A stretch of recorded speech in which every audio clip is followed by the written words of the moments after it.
벌써 7월의 첫 주일이 되었습니다. 2017년도가 시작한 것이 엊그제 같은데 벌써 6개월이 다 지나가고 7월의 첫 주일을 맞이하게 되었습니다. 오늘 7월 첫 주일 맥주 감사 주일로 지킵니다. 축구에서도 전반전이 있고 후반전이 있습니다. 인생도 전반전이 있고 후반전이 있는 것입니다. 한 해를 살아도 전반전이 있고 후반전이 있는 것입니다. 맥주 감사 주일은 전반전 감사 주일이다 할 수가 있는 것입니다.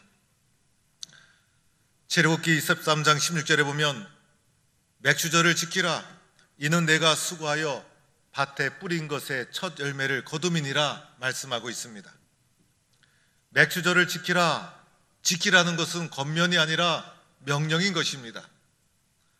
하나님께서 명령하신 것이고 꼭 지켜야 하는 것입니다. 하나님께서 명령하신 이유가 있죠. 믿음과 직결되는 일이기 때문입니다. 맥주절을 지켜야 될 이유가 무엇입니까? 바로 그때의 첫 열매를 거두었기 때문인 것입니다. 우리나라에서도 보릿고개가 있지 않았습니까? 묵은 곡식은 다 떨어지고 그리고 보리가 미쳐 여물지 않은 3월과 4월을 가리킵니다. 이때가 되면 식량이 부족합니다. 나달 구경하기가 어려운 시절이었습니다. 굶기를 밥 먹듯이 하고 심지어는 굶어 죽는 사람도 나타났습니다. 이렇게 배고프고 힘든 보릿고개를 넘어서 첫 곡식을 거두었을 때 심정이 어떠했을까? 이 곡식이 생명이 되는구나.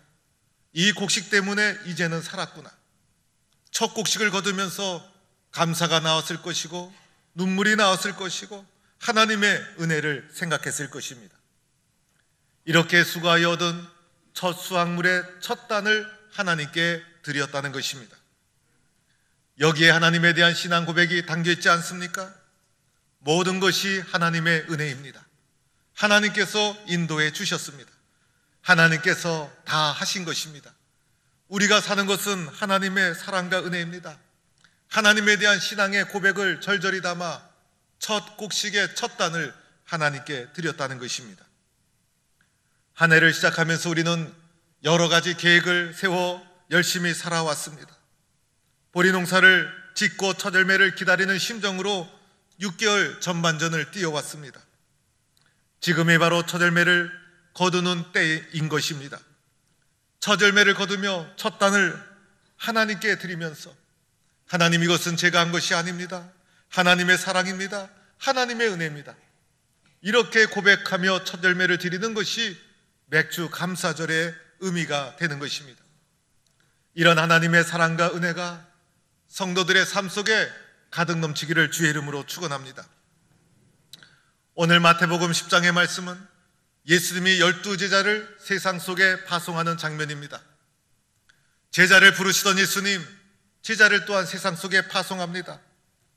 예수님께서 12제자를 부르시고 훈련시킨 후에 세상 속에 그들을 파송합니다. 파송하는 예수님, 걱정이 있었을 것입니다. 과연 제자들이 잘할 수 있을까? 제자들이 어려움을 당하지 않을까? 제자들은 목적을 잃지 않을까? 여러 가지 염려하는 중에 제자들을 모아놓고 제자들에게 세상에 나가면서 어떻게 해야 될지, 세상이 무엇을 기다리고 있는지 예수님께서 파송하기 전에 제자 훈련, 제자 교육을 시키는 장면입니다. 예수님께서 제자를 세상에 파송하는 이유가 무엇입니까? 제자들을 품고 있어도 되지 않습니까? 제자들과 함께 품으면서 보내지 않고 그저 제자들과 행복한 좋은 관계를 유지하며 살 수도 있지 않았습니까? 그런데 왜 제자를 세상에 파송하는 것일까요? 세상에 하나님 나라 복음을 전파하기 위해서입니다. 예수님이 오신 목적, 하나님 나라를 전파하기 위해서죠. 하나님 나라 복음을 전하기 위해서예요. 제자를 부르시고 파송하고 훈련시키고 교육시키고 예수님의 그 모든 초점은 세상에 복음을 전하기 위해서인 것이에요. 예수님께서 나를 부르신 이유, 복음을 전하라는 거예요. 예수님께서 나를 세상에 파송하는 이유, 복음을 전하라는 거예요. 예수님이 나에게 그냥 축복 주시고 편안하게 살라고 둘러주신 것이 아니에요. 가장 근본적인 목적은 복음 전파라는 것이에요. 예수 믿는 사람 복음 전파를 최우선으로 해야 돼요. 어떻게 하면 내가 잘 살까? 어떻게 하면 성공할까? 이렇게 생각하면 안 되는 거예요. 어떻게 하면 내가 예수를 잘 믿을 수 있을까? 어떻게 하면 복음을 잘 전달할 수 있을까? 어떻게 하면 한 영혼이라도 구원할 수 있을까? 이것이 예수 믿는 사람이 최우선적으로 가져야 될 마음의 자세라는 것입니다. 예수님은 왜 세상에 복음을 전파하는데 이렇게 힘을 쏟는 것일까요? 세상 모든 사람이 복음이 필요하기 때문인 거예요. 사람은요, 복음을 들어야 비로소 사람이 되는 거예요. 복음을 듣지 못하면 사람은 짐승과 차이가 없어요. 복음을 들을 때 비로소 사람이 되는 것이고 세상 모든 사람에게는 복음이 필요한 것입니다. 복음이 필요한 이유가 있죠. 복음을 필요한 이유, 먼저는 모든 사람이 영적인 목마름을 가지고 있기 때문인 거예요. 세상 모든 사람은 영적인 목마름을 가지고 있어요. 이것이 동물 또는 식물과 인간이 구별되는 점이에요. 영적인 갈증, 인간에게만 있는 거예요. 세상에 많은 권력 누렸어도, 많은 것을 차지했어도, 물질이 많아도, 성공을 했어도 인간의 마음속에 세상의 것으로 채워지지 않는 영적인 목마름을 가지고 있다는 거예요. 인간의 본질 자체가 영적인 갈증을 가지고 있는 존재로 지음을 받았다는 거예요. 여러분, 세상의 것으로 배불러도 만족이 됩니까? 세상에 많은 것을 가졌어도 만족이 됩니까?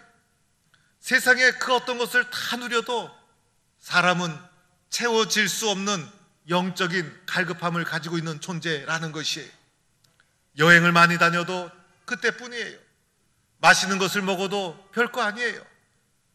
운동에 미쳐서, 취미생활에 미쳐서 여러 곳을 다니고 열정을 쏟아도 별거 아니에요.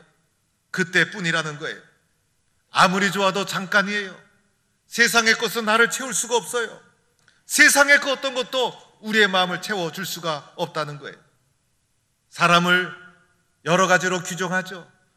생각하는 갈대, 사회적 동물, 여러 가지로 사람의 존재를 규정하지만은 사람의 가장 바탕이 되고 가장 원초적인 규정은 사람은 영적인 존재라는 것입니다. 그래서 영적인 갈증, 영적인 목마름이 채워져야 되는 거예요. 이 영적인 갈증 누가 채워질 수 있습니까? 오직 예수 그리스도의 복음만이 사람의 영적인 갈증을 채워줄 수 있는 줄로 믿습니다. 그래서 세상 모든 사람이 복음을 들어야 되고 복음이 필요하다는 것입니다. 또 하나의 이유는 모든 사람이 죄의 권세 아래 놓여 있기 때문인 거예요. 사람은 창조주에게 의지하도록 지음받은 존재예요. 그런데 사탄의 속임수에 빠져서 창조주를 불순종하고 교만해지고 말았습니다. 창조주 말씀에 불순종한 교만한 존재가 되고 말았어요. 세상에 교만하지 않은 사람이 있습니까? 저 사람은 겸손해. 그런데 자기 자신이 나를 살펴보면 나에게 교만한 요소가 얼마나 많은지 몰라요. 교만하지 않은 사람 세상에 아무도 없어요. 그런데 진짜 교만은, 교만 중에 교만은 하나님을 의지하지 않아도 잘 살 수 있다는 생각을 가진 것이 진짜 교만이에요. 그래서 내 삶을 내가 주관합니다. 나의 능력, 나의 지식, 나의 경모로 행복해질 수 있다고 생각합니다. 하나님께 묻지 않습니다. 하나님을 의지하지 않습니다. 그 결과 하나님과의 관계를 단절합니다. 성경은 이것을 죄라고 합니다. 여러분, 하나님 없이 우리가 살 수 있습니까? 인간 속에 있는 지식과 경험과 능력이 온전합니까? 그렇지가 않아요. 우리는 영원한 존재가 아니잖아요. 온전하지도 않아요. 아무리 좋은 생각이 있을지라도 문제를 지적하면 다 지적될 수 있는 거예요. 아무리 반듯한 생각일지라도 관점에 따라 다 흠이 있는 거예요. 아프기도 하고 쓰러지기도 하고 상처 주기도 하고 상처를 받고 불안하고 실수하고 늙고 병들고 약해지고 마침내 죽을 수밖에 없는 유한한 존재가 바로 우리들이라는 거예요. 무소부재하지도 않죠. 전지전능하지도 않죠. 왜 우리가 이렇게 살아야 됩니까? 바로 죄 때문이라는 거예요.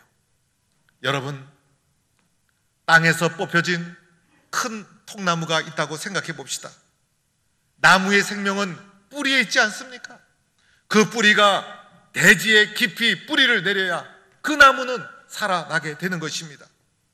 뿌리가 뽑혀 쓰러져 있는 통나무, 아무리 큰 나무일지라도 대지로부터 양분을 흡수하지 못하는 거예요.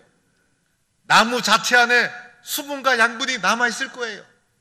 그래서 얼마 동안은 푸른 잎사귀도 내고 살아있는 것처럼 보입니다. 얼마 가지 못합니다. 얼마 가지 않아서 나무는 시들고 말라버리고 서서히 죽어갈 수밖에 없어요. 이유가 무엇입니까? 대지에 뿌리를 내리지 않았기 때문인 것입니다. 나무가 살아있는 듯 보여도 살아있는 것이 아니죠. 대지로부터 뿌리가 뽑히고 나면 시들고 죽고 마는 거예요. 우리가 예수님을 만나야 되는 이유가 바로 여기에 있는 거예요. 예수님을 믿는다는 것, 대지에 뿌리를 내리는 것과도 같은 것이에요. 예수님께 믿고 영접한다는 것은 뿌리를 내려 대지의 양분을 흡수해서 생명력을 살아나게 한다는 것이에요. 예수님이 제자를 부르시고 제자를 세상에 파송하는 이유가 무엇입니까? 죽어가는 자를 살리기 위해서, 대지에 뿌리를 내리지 못한 자를 살리기 위해서, 복음을 세상에 전파하기 위해서 제자를 파송하고 있는 거예요. 그래서 세상의 모든 사람은 복음을 들어야 되고 예수를 만나야 된다는 것입니다. 오늘 말씀해 보면 예수님께서 이렇게 말씀하십니다. 결단코 상을 잃지 아니하리라. 결단코 상을 잃지 아니하리라. 어떤 사람이 상을 받게 됩니까? 첫 번째로는 말씀드린 것처럼 세상의 복음을 증거하는 자가 상을 받게 될 줄로 믿습니다. 주님께서 우리를 세상에 파송합니다. 주님께서 파송한 목적대로 세상 모든 사람을 살리기 위해서 그리스도의 생명의 복음을 증거하는 자가 결단코 상을 잃지 아니하리라. 주님이 주시는 상을 누리게 되는 것입니다. 두 번째로 상을 받는 사람이 있어요. 그것은 전해진 복음을 영접하는 자, 전해진 복음을 받아들이는 자가 상을 받게 되어 있어요. 오늘 40절 말씀에 이렇게 기록하고 있어요. 너희를 영접하는 자는 나를 영접하는 것이요, 나를 영접하는 것은 나를 보내신 이를 영접하는 것이니라. 여러분, 여기서 영접이라는 말이 강조되고 있지 않습니까? 40절에 영접이라는 단어가 4회에 걸쳐 등장하고 이어지는 41절에 두 차례 또 나옵니다. 영접하는 자가 복이 있다는 거예요. 영접하는 자가 상을 받는다는 거예요. 오늘 말씀을 잘 보면요, 제자들이 복음을 전하는데 주님은 이렇게 말씀합니다. 제자들을 영접하는 것이 나 예수를 영접하는 것이다. 여러분, 제자는 사람이잖아요. 제자는 예수님이 아니잖아요. 그런데 그 제자를 영접하는 것이 예수를 영접한다고 합니다. 제자를 왜 영접했습니까? 제자가 잘나서, 제자가 뛰어나서, 제자가 복이 좋아서 영접했습니까? 그렇지 않아요. 제자가 복음을 전했기 때문에, 복음을 받아들였기 때문에 복음을 전하는 자 또한 소중하게 영접하고 있다는 것입니다. 여기서 제자들의 성격, 제자들의 능력, 제자들의 이미지 언급하지 않아요. 중요한 것은 영접하고 있다는 거예요. 영접하는 자가 상을 받게 될 줄로 믿습니다. 여러분, 왜 제자를 받아들입니까? 왜 사람을 받아들입니까? 복음을 받아들였기 때문인 것이에요. 그 좋은 예수 그리스도의 복음을 만났기 때문에 사람을 받아들이고 제자를 받아들이는 거예요. 제자를 받아들이고 사람을 받아들일 때 복음조차도 온전하게 받아들이게 되는 거예요. 제가요, 신방을 가게 되면 우리 성도님들이 저를 환영해 줍니다. 지난주에도 병원에 입원하신 집사님 찾아가서 기도를 하는데 제 마음도 기쁘고 신방을 받으시는 집사님도 얼마나 기뻐하는지 모릅니다. 어떨 때는 기뻐하실 뿐만 아니라 목사님 오셨다고 대접도 잘해 주십니다. 제가 살이 찌고 배가 나온 것 다 이유가 있어요. 우리 성도님들이 목사님 오셨다고 많이 드세요, 많이 드세요. 그래서 저의 살은 사랑의 살입니다. 그래서 뺄 생각이 별로 없습니다. 예고 없이 찾아가도 문전박대하는 경우가 없어요. 왜 그러합니까? 제가 잘났기 때문에? 그렇지가 않아요. 제가 복음을 전하고 있기 때문에, 목사이기 때문에, 하나님의 말씀을 여러분에게 전하고 있기 때문에. 그런데 더 중요한 것이 있어요. 여러분이 복음을 받아들였기 때문에, 복음을 받아들였고 예수를 만났기 때문에, 복음이 얼마나 소중한지를 알고 복음을 전하는 자 또한 소중하다는 것을 알기 때문에, 예수님 때문에 여러분이 저를 영접하고 있다는 것입니다. 저는 세상에 나가면 아무것도 아니에요. 세상 사람들이 저를 알아줍니까? 그렇지가 않아요. 그러나 예수를 영접한 여러분은 저를 소중히 여겨줍니다. 왜? 예수님 때문에, 복음 때문에. 오늘 성경은 말합니다. 영접하는 자, 복음을 받아들인 자가 결코 상을 잃지 아니하리라. 하늘에 주시는 큰 상을 받는 성도들이 될 수 있기를 바랍니다. 오늘 말씀은 이렇게까지도 표현하죠. 너희를 영접하는 것은 나를 영접하는 것이요, 나를 영접하는 것은 나 보내신 이를 영접하는 것이다. 복음을 전하는 제자를 영접하는 것이 예수님을 영접하는 것이요, 더 나아가 하나님을 영접하는 것이도록까지 이어지고 있다는 것입니다. 영접하는 자가 받는 복, 영접하는 자가 받는 상, 이 상을 결코 놓치지 않는 성도가 되기를 축원합니다. 세 번째는요, 누가 상을 받습니까? 냉수 한 그릇이라도 제자의 이름으로, 예수의 이름으로, 복음의 이름으로 대접하는 자가 복을 받게 되는 것입니다. 오늘 말씀에 보면 누구든지 제자의 이름으로, 이 작은 자 중 하나에게, 여러분 세상에 보면 작은 자가 있지 않습니까? 그런데 제자 중에도 작은 자 있지 않습니까? 겉모습을 보니 작은 자예요. 그러나 그 겉모습을 보고 사람을 소홀히 여기거나 업신여겨서는 안 되는 거예요. 사람은요, 작은 자, 보잘것없는 자가 보면 업신여기고 그럴듯해 보이면 그 사람에게 수그리고 들어가는 것을 보게 됩니다. 작은 자가 전하는 복음을 봐야 되는 거예요. 그럴듯한 사람이라도 쓸모없는 말을 하면 아무 소용이 없는 거예요. 사람을 보지 말고 복음을 보셔야 되는 거예요.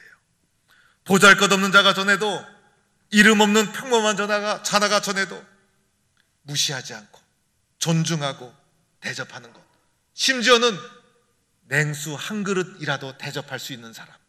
냉수 한 그릇 아무나 대접할 수 있어요. 누구나 할 수 있어요. 조금만 마음을 열면 누구나 할 수가 있어요. 이 작은 헌신, 작은 대접, 누구나 할 수 있는 작은 봉사가 복음의 큰 역사를 일으키는 통로가 되는 것이에요. 그러나 그 냉수 한 그릇, 아무것도 아닌 그 냉수 한 그릇을 받는 자에게는 이것이 큰 격려가 되는 거예요. 큰 힘이 되는 거예요. 특별히 갈급한 자에게는 말할 수 없이 소중한 것이 되는 거예요.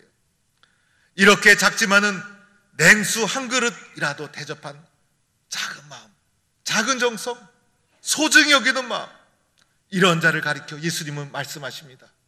결단코 하늘의 상을 잃지 아니하리라. 이런 하늘의 상을 잃지 않은 성도가 될 수 있기를 주님의 이름으로 축원합니다. 사랑하는 성도 여러분, 오늘 말씀에서 강조하고 있는 것은 복음의 소중함이에요. 복음을 전하고 복음을 받아들이고 복음의 이름으로 냉수 한 그릇이라도 대접하라. 복음이 없이는 우리는 살 수가 없어요.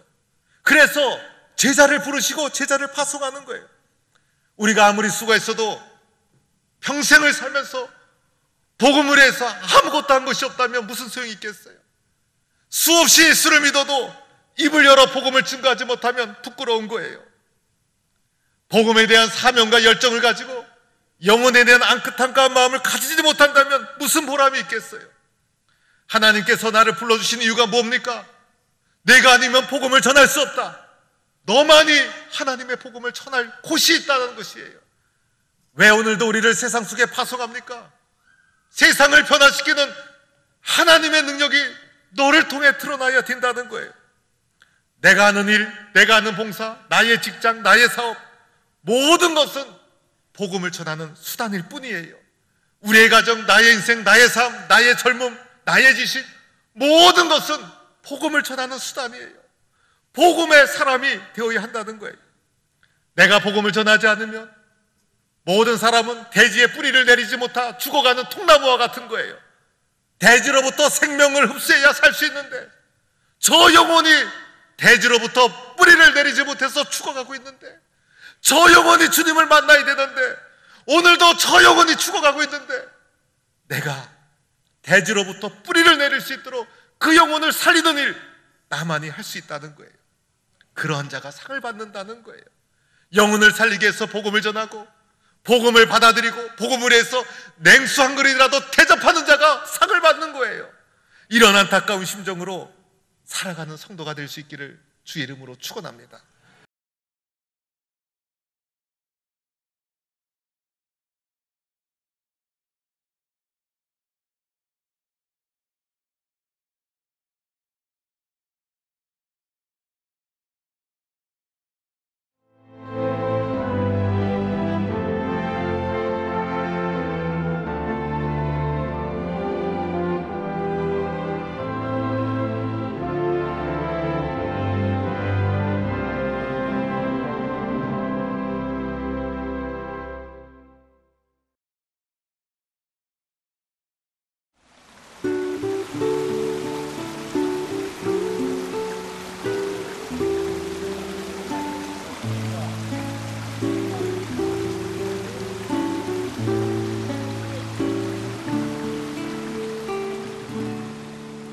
평안을 너에게 주노라. 세상이 줄 수 없는, 세상이 알 수도 없는 평안,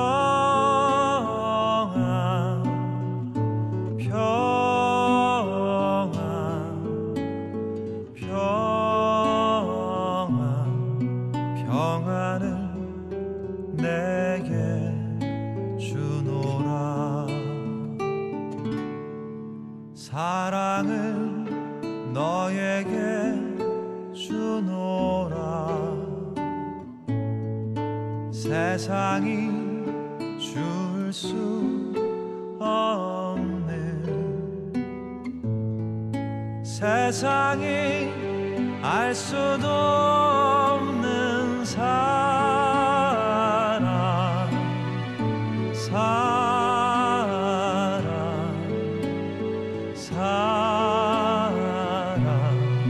사랑을 내게 주노라.